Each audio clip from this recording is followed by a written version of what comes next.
Hello everyone welcome to my channel educational tutorial. आज discussion करबा हमर इंडियन नॉलेज सिस्टम रो यूनिट 1 रो वीडियो ऑलरेडी अपलोड हो सारी। आज तार बिट क्वेश्चन 2 3 मार्क्स 1 मार्क्स आउ लॉन्ग क्वेश्चन रो क्वेश्चन आंसर को देखिबा। चलंतु आरंभ करबा। तो क्वेश्चन नंबर 1, चतुर्दश विद्यास्थान शब्दर अर्थ कोन? आंसर गुडा को ऑलरेडी टिक कर देछि ताकि पढ़िबा को इजी हबो। गोटे जस्ट क्विक रिवीजन काइंड रो हिजिबो बिट क्वेश्चन।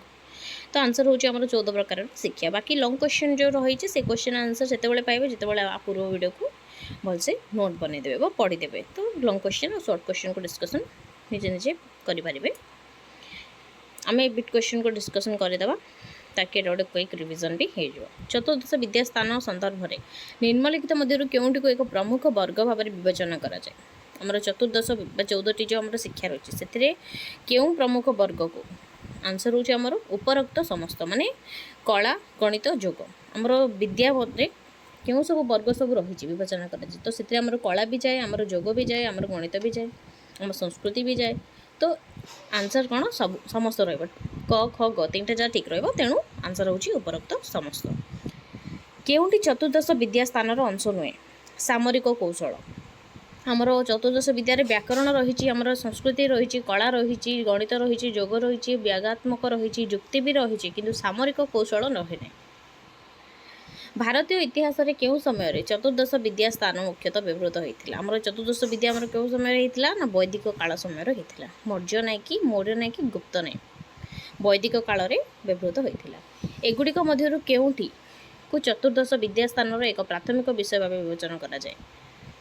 केउं गुड़ाक आम पूर्व क्वेश्चन में डिस्कसन करते आम चतुर्दश विद्यार केउं सब विषय रही जहाँ 5 नंबर माने आमर question number 2 answer question number 5 answer same he but से जस्ट मॉडिफाई करके कही चतुर्दश विद्यास्थान में कौन सब रही क्यों वर्ग सब रही क्यों सब विषय रही। तो से वर्ग से विषय सेम ही क्वेश्चन को जस्ट मॉडिफाई कर ताकि कन्फ्यूजन करने।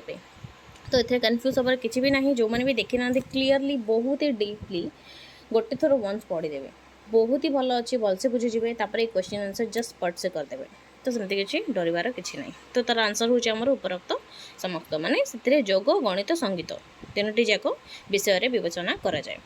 क्यों प्राचीन भारतीय ग्रंथ में चतुर्दश विद्यास्थान धारणा विषय उल्लेख कर प्राचीन माने क्यों ग्रंथ आम भारतीय ग्रंथ में जो महाभारत रही आम रामायण रही एमर ये चतुर्दश विद्यार स्थान को विषय उल्लेख कर निम्नोक्त मध्य केउंटी अध्ययन चतुर्दश विद्यास्थान अंतर्भुक्त होता? क्यों अध्ययनटी आमर उपर ज्योतिर्विज्ञान स्थापत्य ज्योतिर्विज्ञान रिपीट कर देछि तेणु से उपरोक्त समस्त बोली दे देछि। एगुड़िक मध्य केउंटी चतुर्दश विद्यास्थान सहित जड़ित एक मूल नीति? शरीर मनर संतुलित विकास। केवल धार्मिक ग्रंथ उपरे ना शिक्षा को गोटे विषय मध्य सीमित रखा ना व्यवहारिक ज्ञान कौन देखा कर? आमर चतुर्दश विद्या मध्य आमर शरीर मनर संतुलित विकास कहीपर हो पार से सब विषय आम वर्णना कर जोटा कि आम महाभारत हो आम रामायण हो आम ग्रंथ हो वेद हो जेकोसी ज्ञान पढ़ा द्वारा आमर शरीर सहित मनर संतुलित विकास घटे। तो से पर्पज रे ही आमर ये चतुर्दश विद्यार सबू नीति गुड़ाक जड़ित करा केवल धर्म उपरे नहीं कि केवल शिक्षा उपरे नहीं सी आमर मनर संतुलित मनर स्थिरता लक्ष्य रखिकी नीति बना जाए। प्राचीन भारतीय परंपरा रे 64 कला आमर जो कला जमी प्रत्येक व्यक्तिर किसी किसी कला थाए। कला कहले कौन? कला हूँ आमर से आर्ट कर कला कहार कारीगरी कर कला कहार क्यों प्रकार कला रही है। तो ये सब विभिन्न कला आमर कौन 64 कला रही है। भाव में 64 कला रही है। तार अर्थ कौन? कला व दक्षता आम कह गीत के समुद्र गीत गाचे मैंने से गीत गाइबार संगीतर कला अच्छी जड़े आर्ट करला तो तार से चित्रर कला रही।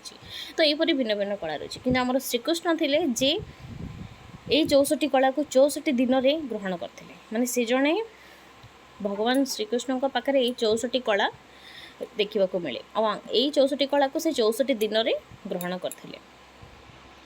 निम्नलिखित 64 कलार अंतर्भुक्त कौन सब रही? आमर 64 कला भितर शिल्प है, वास्तुविद्या है, जोग विद्या है, विभिन्न कला से कौन भी विषय वस्तु जो ज्ञान व कला रही से सब गुड़ाक अंतर्भुक्त। आ जगह किसी भी ऑप्शन दे पारे कला माने जेकोसी विद्यार जेकोसी कला आम जहाँ भी देखुं से शिल्प क्षेत्र में हो वास्तु क्षेत्र में हो जोग क्षेत्र में हो जेकोसी निपुण व्यक्ति से कला को आम कलार अंतर्भुक्त कर।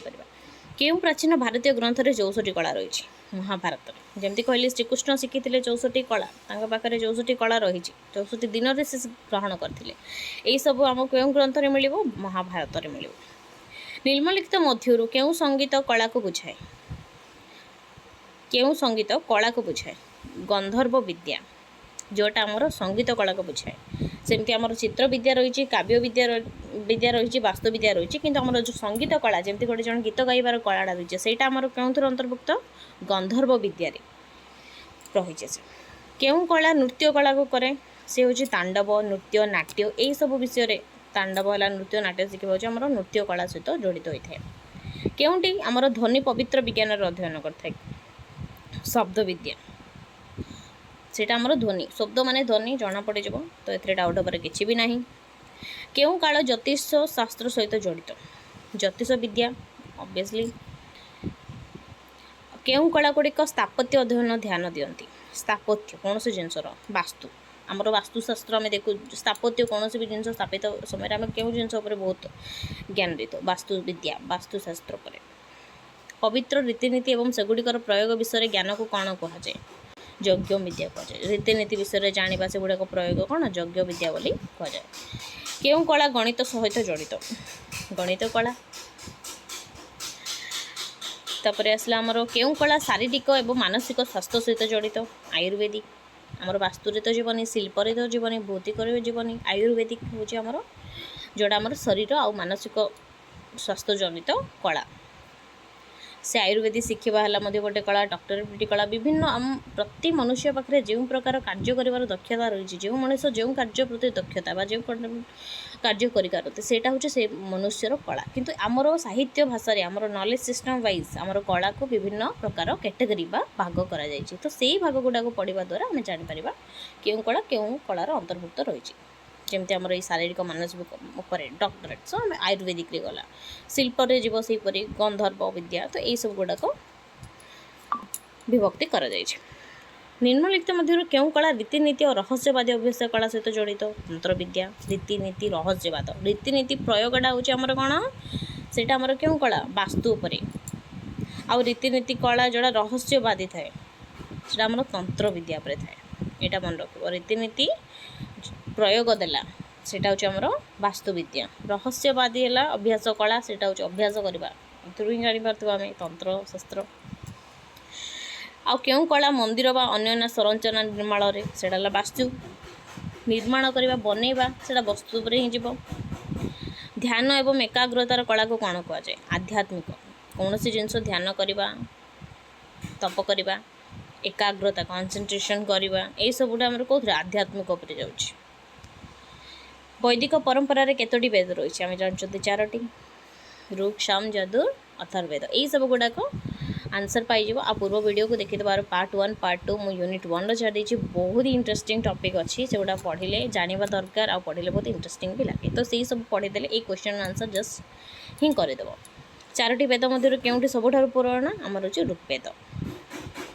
କେଉଁ ବେଦ ମୁଖ୍ୟତଃ ରୀତିନୀତି ଆଉ ବଳିଦାନ ଉପରେ ଥାଏ? ଯଜୁର୍ବେଦ। ସାମବେଦ ମୁଖ୍ୟତଃ କ'ଣ? ସାମବେଦ ମୁଖ୍ୟତଃ ଆମର ମନ୍ତ୍ର ଆଉ ସଙ୍ଗୀତ ଉପରେ। କେଉଁ ବେଦରେ ମନ୍ତ୍ର ଓ ଦୈନନ୍ଦିନ ଜୀବନ ବିଷୟରେ ଥାଏ? ଅଥର୍ବ ବେଦ। ତ ଋକ୍, ସାମ, ଯଜୁର୍, ଅଥର୍ବ, ଆମର 4ଟି ବେଦ ରହିଛି। ଯେଉଁ ବେଦରେ ସବୁଠାରୁ ପୁରୁଣା ବେଦ ପ୍ରଥମେ ହେଉଛି ସେଇଟା ଆମର ଋଗ୍ବେଦ। ତାପରେ ଆମର ରହିଛି ଯଜୁର୍, ଅଥର୍ବ, ତାପରେ ସାମ। ଆମର ଋଗ୍ବେଦ ଯେଉଁଟାକି ଦ ବୁକ୍ ଅଫ୍ ମନ୍ତ୍ରା କହିବା, ସେଇ ଋଗ୍ବେଦରେ ଆମର କ'ଣ? ସେଇଟା ସବୁଠାରୁ ପୁରୁଣା। ସେଇଟା ହେଉଛି ଆମର ମନ୍ତ୍ର, ପ୍ରଶଂସା। ଋକ୍ ଶବ୍ଦର ଅର୍ଥ ହେଉଛି ପ୍ରଶଂସା। ଗୋଟେ ବିଶ୍ୱ ବ୍ରହ୍ମାଣ୍ଡର ବର୍ଣ୍ଣନା କରିବାକୁ ଯାଇକି କେଉଁ ପ୍ରକାର ସବୁ ରହିଛି ପ୍ରକୃତି, ସେଇ ସବୁ ହେଉଛି ଆମର ଋଗ୍ବେଦରେ ବର୍ଣ୍ଣିତ ହୋଇଛି। ସେଇଟା ହେଉଛି ବହୁତ, ଯେଉଁଟାକି ଆମର ସାୟଦ ଖ୍ରୀଷ୍ଟପୂର୍ବ 1480ରେ ଆର 5ଟି ଶାଖା ଥିଲା। ବର୍ତ୍ତମାନ ସେ ଆମର 21ଟି ଶାଖା ହୋଇଛି ଋଗ୍ବେଦରେ, ଯେଉଁଟାକି ପଢ଼ିଲେ ଭିଡ଼ିଓକୁ ଦେଖିଦିଅନ୍ତୁ। ଯେଉଁମାନେ ପୂର୍ବ ଭିଡ଼ିଓ ଦେଖିନାହାନ୍ତି ଦେଖିଦିଅନ୍ତୁ, ସେଥିରେ ଆନ୍ସର୍ ପାଇଯିବେ। ଆଉ ଆମର ଯଜୁର୍ବେଦ ଯେଉଁଟାକି ଆମର ଦ ବୁକ୍ ଅଫ୍ ରିଚୁଆଲ୍ସ, ଆମର ପୂଜା ଆରାଧନା ବିଷୟରେ ଆମର ଯଜୁର୍ବେଦରେ ଲେଖାଯାଇଥାଏ। ଅଥର୍ବ ବେଦରେ ଆମର ଦ ବୁକ୍ ଅଫ୍ ସ୍ପେଲ୍, ମାନେ ସ୍ଥିର ମନ, ସ୍ଥିତ ପ୍ରଜ୍ଞା ବିଷୟରେ ବର୍ଣ୍ଣନା କରାଯାଇଥାଏ। ସାମବେଦ ଯେଉଁଟାକି ଆମର ଦ ବୁକ୍ ଅଫ୍ ସଙ୍ଗ୍, ମାନେ ଗୀତ, ସଙ୍ଗୀତ ଉପରେ। साम माने संगीत, जदुर माने रिचुअल्स रे गला, अथर्ववेद रे माने हमर spell, the book of spell माने अथर्ववेद अर्थ अर्थ अर्थ ये करबा, स्थिर ये करबा, स्थिर प्रज्ञा करबा, नीति नित्या प्रतिदिन हमर नीति नियम यही सब विषय लिखाई थाए। हमर अथर्ववेद अर्थ मान तो बुझी देबे, अथर्ववेद माने अर्थ को नहीं थाए, जदुर्वेद माने रिचुअल्स सब थिबो, हमर सामवेद रे संगीत आ ऋग्वेद रे हमर सब प्रशंसा मंत्र, द बुक ऑफ मंत्रा कहबे सेटा सेतरे। तो यहाँ सामवेदर मुख्यतः कौन मंत्र आउ संगीत जमती कहली आउ क्यों मध्य मंत्र तंत्र दैनंदिन जीवन अथर्ववेद आमर अथर्ववेद थी अर्थ तो रही रहा आमर शिल्पशास्त्र मुख्यतः क्यों विषय सहित जड़ित शिल्प आमर भास्कर्य आउ स्थापत्य संगीत नृत्य तो जीवनी आमर ज्योतिर्विज्ञान तो जीवनी आमर रसई कृषि भी जीवनी से कौन जीव शिल्पशास्त्र आमर भास्कर्य स्थापत्य जीव। शिल्पशास्त्र क्यों देवता उपर आधारित होता आमर विश्वकर्मा जे कि आमर शिल्पशास्त्र देवता। शिल्पशास्त्र मध्य मंदिर में देवता मानकर पूजा निर्देशावली रेखांकित करे से निर्देशावली क्यों दिग पर गुरुत्व दे था रीतिनीति उत्सव उपर शिल्पशास्त्र प्रतिमा गुड़िक किपर स्थापन हम अभिमुखीकरण हम आलोक धूम नैवेद्य यही सब उपर आमर शिल्पशास्त्र मध्य देवता मान पूजा निर्देशावली रेखांकित करि थांती। शिल्पशास्त्र रे एक मूर्ति प्राण प्रतिष्ठा को पवित्र करवार प्रक्रिया क्योंटी सहित जड़ित गोटे माने मूर्ति को प्रतिष्ठा कर कौन उपरे से क्यों प्रक्रिया उपरे से जड़ित थाए ना ईश्वरीय शक्ति को सक्रिय करने पवित्र रीतिनीति पालन करवा माने गोटे शिल्पर आम जो गोटे मूर्ति प्रतिष्ठा करूँ से कौन ओनली मूर्तिटा को आम जो प्रतिष्ठा करार अच्छे बोली ना विश्वकर्मा को प्रे करने ना मंदिर निर्माण तो करार अच्छे मंदिर तो गोटे रही अच्छे से करूँ ना मूर्ति गोटे बनवार अच्छे बोली बनूचु ना आम भगवान को से जो पॉजिटिव वाइब्स गोटे कहना मानिले ठाकुर न मानिले पत्थर तो आम जो गोटे पत्थर को भी जब आम भगवान रूपे ग्रहण करवा तो से आम भगवान को पाइबा ठीक से परे मूर्ति निर्माण प्रतिष्ठा करवा प्राण प्रतिष्ठा कर लक्ष्य कौन थाए ना ईश्वरीय शक्ति को सक्रिय करने पवित्र रीतिनीति पालन करने से द्वारा गोटे पॉजिटिव वाइब्स आसे हाँ भगवान अच्छा से मूर्ति ये ठाकुर से ठाकुर तो यह द्वारा आम से मानिकी आम निजर गोटे पॉजिटिव वाइब्स आसे गोटे रीतिनीति पालन करूँ से प्रक्रिया आसी थाए। क्यों देवता को पारंपरिक भाव में शिल्पशास्त्र स्थापित आम जानते विश्वकर्मा क्वेश्चन सेम ही रोटे थर अर्थ बुझीगल देन कौ प्रकार क्वेश्चन से केते भी मॉडिफाई करूँ आम आंसर को दे पारिबा शिल्प आसिला माने विश्वकर्मा ही रही।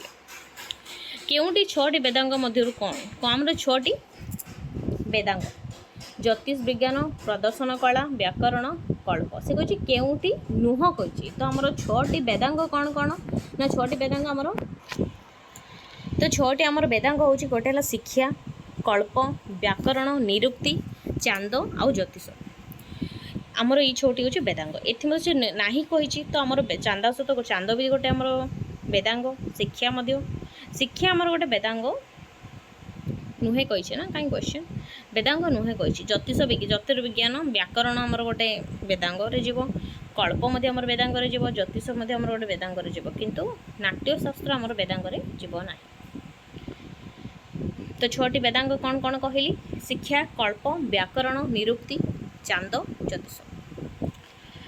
ध्वनि विज्ञान एवं उच्चारण अध्ययन सहित जड़ित वेदांग को कौन कहुए ध्वनि उच्चारण सहित कौन शिक्षा रे जाए। क्यों वेदांग वैदिक ग्रंथ और ध्वनि विज्ञान सठिक उच्चारण पर ध्यान दे था ग्रंथर शिक्षा। वेदांग मानक मध्य अन्यतम व्याकरण कौन व्याकरण एवं भाषा वेदांगर सब अन्यतम होची व्याकरण व्याकरण माने जो वेद को आमर व्याख्या करा जाइछि।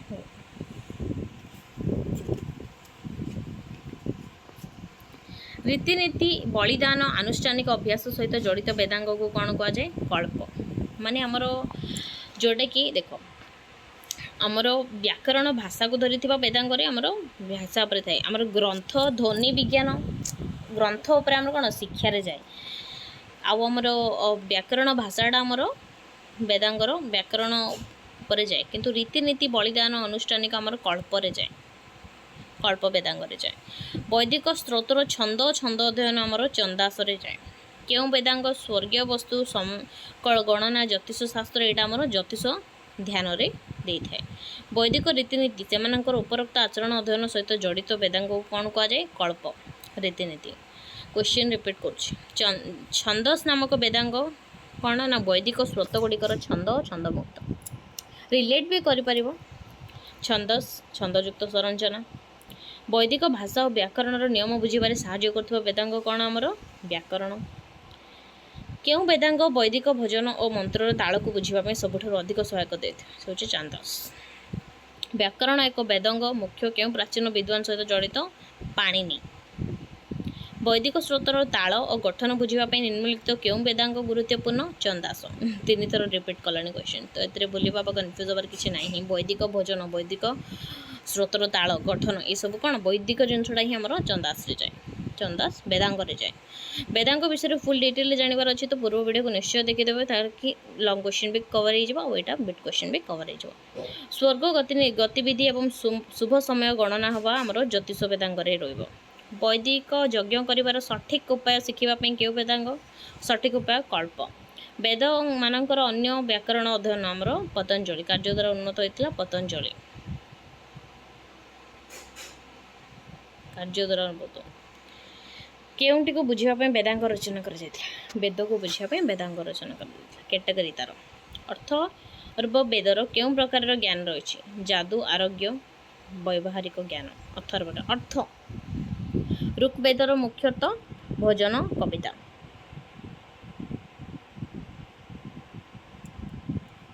କେଉଁ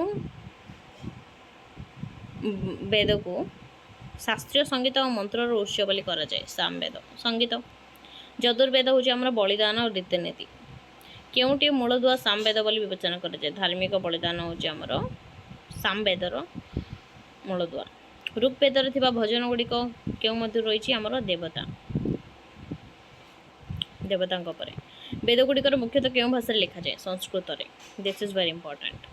କେଉଁଠି ଯଜୁର୍ବେଦ ଆଲୋଚନା କରାଯାଇଥିବା ଏକ ପ୍ରମୁଖ ଧାରଣା? ବଳିଦାନ ସମ୍ବନ୍ଧୀୟ ରୀତିନୀତି ଉତ୍ସବ ହେଉଛି ଆମର ଯଜୁର୍ବେଦ। କେଉଁଠି ବୈଦିକ ଦର୍ଶନ ଶାସ୍ତ୍ରର କେନ୍ଦ୍ରବିନ୍ଦୁ? ଆତ୍ମ ଓ ବ୍ରହ୍ମାଣ୍ଡର ପ୍ରକୃତି। ବ୍ରାହ୍ମଣ ପରମ ବାସ୍ତୁତା ଆତ୍ମ ବ୍ୟକ୍ତିଗତ ଆତ୍ମାର ଧାରଣା ଉପରେ ଧ୍ୟାନ ଦେଉଥିବା ଦର୍ଶନର ବୈଦିକ ବିଦ୍ୟାଳୟ କ'ଣ? ବେଦାନ୍ତ। ବୈଦିକ ଦର୍ଶନର କେଉଁ ବିଦ୍ୟାଳୟ ଜ୍ଞାନ ହାସଲ କରିବା ପାଇଁ ଯୁକ୍ତିଯୁକ୍ତ ଯୁକ୍ତି ଏବଂ ବିଶ୍ଳେଷଣ ଉପରେ ଗୁରୁତ୍ୱ ଦେଇଥାଏ? ନ୍ୟାୟ। ବୈଦିକ ପରମ୍ପରା ସହିତ ଜଡ଼ିତ ସାଂଖ୍ୟ ଦର୍ଶନ ଶାସ୍ତ୍ର କେଉଁ ଦାର୍ଶନିକଙ୍କ ଦ୍ୱାରା ପ୍ରତିଷ୍ଠିତ ହୋଇଥିଲା? ଆମର କପିଳଙ୍କ ଦ୍ୱାରା। ମୀମାଂସା ଦର୍ଶନ ମୁଖ୍ୟତଃ ବେଦ ଗୁଡ଼ିକର କେଉଁ ଦିଗ ଉପରେ ଧ୍ୟାନ ଦେଇଥାଏ? ରୀତିନୀତି, ବ୍ୟାଖ୍ୟା ଆଉ ସମ୍ପାଦନରେ। ବୈଦିକ ବିଦ୍ୟାଳୟ ମଧ୍ୟରୁ ଅନ୍ୟତମ ଦର୍ଶନଶାସ୍ତ୍ରର ବୈଷୟିକ ବିଦ୍ୟାଳୟର କିଏ ପ୍ରତିଷ୍ଠା କରିଥିଲେ? କର୍ଣ୍ଣଡ଼। ଦର୍ଶନର ବୈଦିକ ବିଦ୍ୟାଳୟ ଗୁଡ଼ିକ ମଧ୍ୟରୁ କେଉଁଟ ପରମାଣୁକୁ ବ୍ରହ୍ମାଣ୍ଡର ମୌଳିକ ନିର୍ମାଣ ଖଣ୍ଡ ଭାବରେ ବିବେଚନା କରେ? ବୈଶେଷିକା। ଦର୍ଶନର କେଉଁ ବୈଦିକ ବିଦ୍ୟାଳୟ ବିଶ୍ୱାସ କରେ ଯେ ଆତ୍ମାର ପ୍ରକୃତ ପ୍ରକୃତି ଏବଂ ଚୂଡ଼ାନ୍ତ ବାସ୍ତବତାର ବୁଝାମଣା ମାଧ୍ୟମରେ ମୋକ୍ଷ ବା ମୁକ୍ତି ହାସଲ କରାଯାଇପାରିବ? ବେଦାନ୍ତ ଦ୍ୱାରା। ଅଦ୍ୱୈତ ବେଦାନ୍ତ ଦର୍ଶନ ଯାହା ଅଦ୍ୱୈତ ଶିକ୍ଷା ଦିଏ ତାହା କାହା ଦ୍ୱାରା ପ୍ରତିପାଦିତ ହୋଇଥିଲା? ଶଙ୍କରାଚାର୍ଯ୍ୟଙ୍କ ଦ୍ୱାରା। ସାଂଖ୍ୟ ଦର୍ଶନଶାସ୍ତ୍ର ବାସ୍ତବତାରେ ଏକ ଦ୍ୱୈତବାଦୀ ଦୃଷ୍ଟିକୋଣ ଉପସ୍ଥାପନ କରେ। 2ଟି ପ୍ରାଥମିକ ନୀତି ଥିଲା କ'ଣ କ'ଣ? ନା ପୁରୁଷ ଯେଉଁଟାକି ଚେତନ ଆଉ ଗୋଟେ ପ୍ରକୃତି ଯେଉଁଟା ଆମର ପଦାର୍ଥ। ଯୋଗ ଦର୍ଶନ ମୁଖ୍ୟତଃ କେଉଁ ବୈଦିକ ପାଠ୍ୟରେ ମିଳୁଥିବା ଶିକ୍ଷା ଉପରେ ଆଧାରିତ? ଭଗବତ ଗୀତା ଉପରେ। ଯୋଗ। ବୈଦିକ ଦର୍ଶନର କେଉଁ ବିଦ୍ୟାଳୟ ଯୁକ୍ତି କରେ ଯେ ଜୀବନର ଅନ୍ତିମ ଲକ୍ଷ୍ୟ ହେଉଛି ବ୍ୟକ୍ତିଗତ ଆତ୍ମାକୁ ସାର୍ବଜନୀନ ଆତ୍ମା ସହିତ ମିଶ୍ରଣ କରିବା? ସେଇଟା ହେଉଛି ଆମର ବେଦାନ୍ତରେ। ନ୍ୟାୟ ବିଦ୍ୟାଳୟ ଅନୁଯାୟୀ ଜ୍ଞାନ ଅର୍ଜନ ପାଇଁ କେଉଁଟି ସବୁଠାରୁ ଗୁରୁତ୍ୱପୂର୍ଣ୍ଣ ପଦ୍ଧତି? ପ୍ରତ୍ୟକ୍ଷଣ। ଦର୍ଶନର ବୈଦିକ ବିଦ୍ୟାଳୟ ଯାହା ଅଧିବିଦ୍ୟାତ୍ମକ ଧାରଣାକୁ ବୁଝିବା ପାଇଁ କାରଣର ବ୍ୟବହାର ପାଇଁ ଓକିଲାତି କରେ ବା ସମର୍ଥନ କରେ ସେ ହେଉଛି ନ୍ୟାୟ। କର୍ମର ଧାରଣା ଦର୍ଶନର ନିମ୍ନଲିଖିତ ବୈଦିକ ବିଦ୍ୟାଳୟକୁ ମଧ୍ୟରୁ କେଉଁଟି ସହିତ ଘନିଷ୍ଠ ଭାବରେ ଜଡ଼ିତ? ବେଦାନ୍ତ ସହିତ। କେଉଁଟି ଦର୍ଶନର ଏକ ଅଣବୈଦିକ ବିଦ୍ୟାଳୟ? ବୌଦ୍ଧ ଧର୍ମ। ବେଦାନ୍ତ, ନ୍ୟାୟ, ମୀମାଂସା ହେଉଛି ଆମର ବୈଦିକ ବିଦ୍ୟାଳୟ, ଅଣବୈଦିକ ହେଉଛି ବୌଦ୍ଧ ଧର୍ମ। ଜୈନ ଧର୍ମ ଦର୍ଶନ ଅଣବୈଦିକ ବିଦ୍ୟାଳୟ କିଏ ପ୍ରତିଷ୍ଠା କରିଥିଲେ? ଆମର ମହାବୀର କରିଥିଲେ। ଜୈନ ଧର୍ମ ଅନୁଯାୟୀ ଜୀବନର ଅନ୍ତିମ ଲକ୍ଷ୍ୟ କ'ଣ? ନା ସଠିକ୍ ଜ୍ଞାନ, ସଠିକ୍ ବିଶ୍ୱାସ, ସଠିକ୍ ଆଚରଣ ମାଧ୍ୟମରେ ମୁକ୍ତି ହାସଲ କରିବା। ନିର୍ବାଣର ବୌଦ୍ଧ ଧାରଣା କ'ଣ ଉଲ୍ଲେଖ କରେ? ନିର୍ବାଣର ବୌଦ୍ଧ ଧାରଣା ଆମର ଜନ୍ମ, ମୃତ୍ୟୁ ଆଉ ପୁନର୍ଜନ୍ମ ଚକ୍ରରୁ ମୁକ୍ତି। अणवैदिक दर्शन बा शाश्वत आत्मा बा आत्मार धारणा को प्रत्याख्यान किए करे आमर बौद्ध धर्म। बौद्ध धर्म अनुଯାयी बुझाक गले 4टी महान सत्य आवश्यक कौन ना दुख भोगर मूल कारण एवं यार अवसानर पथ। दुख भोग कर कारण कौन तार अवसानर पथ आमको जोगाई थाए। दर्शनर केउं अणवैदिक विद्यालय ज्ञानर एकमात्र माध्यम भाव में जुक्ति और प्रत्यक्षण गुरुत्व समर्थन करे। चार्वाका। जैन धर्म अनुसार जीव बा आत्मा हेउची शाश्वत व्यक्तिगत अंतर्निहित भाव शुद्ध। बौद्ध अष्टगुण पथ केउं मार्गदर्शिका प्रदान करते निर्वाण प्राप्ति और दुख दूर करवा। केउं अणवैदिक विद्यालय एक स्थायी आत्मार अस्तित्व विश्वास करे नहीं से हूँ बौद्ध धर्म। अनेकंतवादर जैन मतवाद को क्या गुरुत्वारोप कर धारणा जे सत्य को एकाधिक दृष्टिकोण बुझा जा पार। केउं अणवैदिक दर्शन शास्त्र जुक्ति करे जे सुख और भौतिक संपत्ति होउछि जीवन अंतिम लक्ष्य। चार्वाका। ब्रह्मांड पुराण रे कहा संपर्क में सूचना दि जाइए जगतर सृष्टि। स्कंद पुराण रे आमर कहा सहित अच्छी भगवान कार्तिकों जीवन विषय स्कंद पुराण रही। पुराण गुड़िकर मुख्यतः क्यों गुड़िक रही विषय गुड़िक रही ब्रह्मांडर सृष्टि विनाश और संरक्षण विषय आम पुराण में वर्णित कर केउं पुराण सबुठारु गुरुत्वपूर्ण बोली कर भगवान विष्णुंकर अवतारण कहानी रही भगवत पुराण। केउं पुराण रे रामायण महाभारत कहानी रही भगवत पुराण। केउं पुराण रे ऋषि और राजा मानकर ब्रह्मांड विज्ञान वंशावली विस्तृत रही वायु पुराण।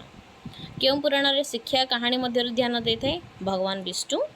भागवत पुराण केउं विषय उपर से दे थाए ना भगवान विष्णु तांकर अवतार विषय रे। केउं पुराण रे समुद्र मंथन विषय कहानी रही भागवत पुराण रे।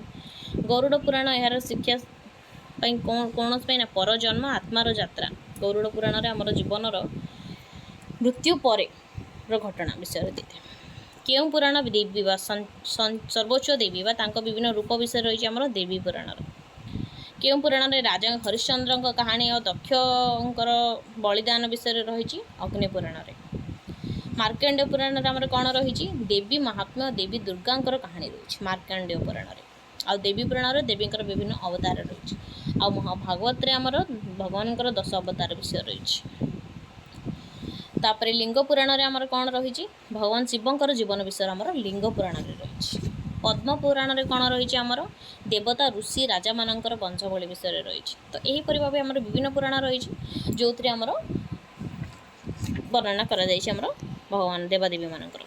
सेटा थिला आमर शॉर्ट क्वेश्चन 100 शॉर्ट क्वेश्चन आम डिस्कसन करेंगे। आई होप एटा हेल्पफुल हम बोली डेफिनेटली हेल्पफुल हम बिट क्वेश्चन हो कि शॉर्ट क्वेश्चन हो से वीडियो को भलसे देखिदेवे। आगुड़ा है आमर शॉर्ट क्वेश्चन जोटा कि 5 मार्क्स 300 वर्ड मध्य आमको लिखा पड़ो जो गुड़ाक देखा आंसर दबा करने आमको कौन आर पूर्व वीडियो यूनिट को पढ़ीदेवे बहुत भलसे आर आंसर दे पारे। जस्ट गोटे थर पढ़ी देखूँ तापर ये क्वेश्चन को बैक आसिक क्वेश्चन गुड़ाक आंसर गुड़ाक निजे आपे आपे देदेवे। तो वीडियोटी को देखूँ आई होप वीडियोटी हेल्पफुल हम और निज फ्रेंड्स मान को शेयर करूँ से भी निज पढ़ा को स्टार्ट करदे। एग्जाम बहुत ही नियर आसलानी से वीडियो को स्किप करंतुनी पढ़ी चलतु ऋग्वेद कौन सामवेद कौन चतुर्वेद कौन ये सब क्वेश्चन आंसर पाइज। से आर पूर्व वीडियो जोटा कि यूनिट 1 पार्ट 1 पार्ट 2 वीडियो को आम Indian knowledge system play list जाकि देखी दिंतु ये सब क्वेश्चन आंसर आमर होगुड़ा सब इंटरेस्टिंग भी आम जाना भी दरकार पुराण ग्रंथ वेद विषय। तो वीडियो को बिल्कुल भी स्किप करेंगे गुड़ाक विषय पढ़ीदेवे। यहाँ है आमर 300 वर्ड रो क्वेश्चन गुड़ाक जोटा को आमर 5 मार्क रे आसीबो 8टी क्वेश्चन आसीबो से बिल्कुल स्किप करेंगे। आमर 500 ରୁ 800 आमर 5टी क्वेश्चन आसीबो जोटा आम 4टी अटेंड करिवार अछि। तेणुक ये क्वेश्चन गुड़ाक जमार भी स्किप करेंगे। ये सब क्वेश्चन आंसर यूनिट 1 रो पार्ट 1 पार्ट 2 वीडियो रे पाइजिबे। से वीडियोटी को भलसे देखिदेवे। Thank you.